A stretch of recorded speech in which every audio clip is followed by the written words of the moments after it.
2047 నాటికి స్వర్ణాంధ్ర సాధించాలనే లక్ష్యంతో ఏపీ ముందుకు వెళ్తుందని మంత్రి నారాయణ పేర్కొన్నారు.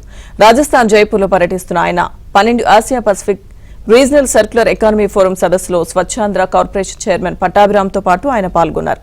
సమీకృత వ్యర్థాల నిర్వహణ, పర్యావరణ పరిరక్షణ, వాతావరణ సంస్కరణలపై సదస్సులో చర్చ జరిగింది. ఈ కార్యక్రమంలో ఏపీ విజన్ పై మంత్రి నారాయణ ప్రసంగించారు. స్వచ్ఛ భారత్ మిషన్ లక్ష్యంగా స్వచ్ఛాంధ్ర టార్గెట్ తో ముందుకు వెళ్తున్నామన్నారు.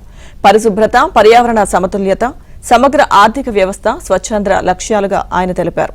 అమరావతి నిర్మాణంలో ఉత్తమ పద్ధతులతో ఆకట్టుకునేలా సర్క్యులర్ ఎకానమీ దిశగా సీఎం చంద్రబాబు ప్రయత్నిస్తున్నారని మంత్రి నారాయణ తెలిపారు.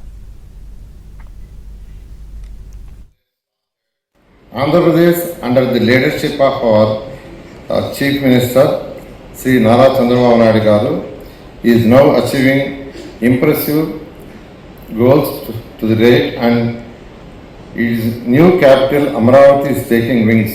In this context, I make a call with Andhra Pradesh partner on circular economy and best practices. I would like to quote one motto given by our Honorable CM, Sri Nara Chandrababu Naidu Garu. Swachhandra is not just about cleanliness, it is our pledge to protect our land, water and future generations.